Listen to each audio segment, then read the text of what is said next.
ကိုလိုမျိုး handmade ဝယ်သနာပါတဲ့သူတွေရှိတာဘာမဆို handmade ဆိုအကုန်ကြိုက်တယ်နော်အကုန်ကြိုက်ပြီးအကုန်လိုက်လုပ်တယ်အခုလည်းဒီ bike cleaner လေးတွေဝယ်လာတယ်ပေါ့နော်လုံးမလို့ဆိုပြီးတော့ဒါကဆိုင်ကလေကိုကနေကြဘန်းလုံးမှာဆိုတော့ဆိုင်ကဒီအယောင်နဲ့ဒီအယောင်နဲ့ပေးတာတော့နေကြဘန်းကလုံးလို့မရဘူးဖြစ်နေတယ်အဲ့ဒါကြောင့်အပြင်ကနေသွားဝယ်လာတာအပြင်ကနေသွားဝယ်လာတာဒီမှာကြည့်နော်အပြင်ကနေသွားဝယ်လာတဲ့ဒါဆိုလို့ရှိရင်တွေ့လားနှစ်ခုကမတူဘူးဟိုဒီအမွေးရဲ့အထူဘယ်လိုပြောမှာပွားနှုံကမတူဘူးဒီတစ်ခုကပိန်လေးပဲကြည့်ဒီတစ်ခုကပွားနေတယ်အခုလက်ရှိချိတ်ပေးထားတဲ့ဆိုင်ကဒါပွားတွေကအခုလက်ရှိချိတ်ပေးတာဒါအပြင်ဝယ်တဲ့ဆိုင်ကအပြင်ဝယ်တာဒီလိုမျိုးပဲရောင်စုံလေးရတယ်အခုချိတ်တဲ့ချင်းထဲမှာဆိုလို့ရှိရင်ဒီလိုမျိုးရွေးလို့ရတယ်ပေါ့နော်အရောင်တွေရွေးလို့ရတယ်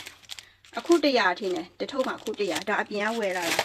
ပိန်လေးပဲပိန်လေးဆိုတော့ပန်းတွေပါလေးလုပ်လို့ရှိရင်ကြည့်လို့ကောင်းမယ်လို့မချင်ဘူးပေါ့နော်ဒါကြတော့ဝလေးပွားလေးသူများတွေပြောတာပဲကိုကြောက်ကိုအခုမှစားလို့မှဆိုတော့လေးလာနေတော့မှရှိသေးတယ်ဘာဆိုဘာမှမလုပ်ရသေးဘူးပိုက်ဖိနာလေးတွေလုပ်ချင်တယ်ဆိုလို့ရှိရင်တော့ချင်းထဲမှာနှိပ်သွားလို့ရတယ်နော်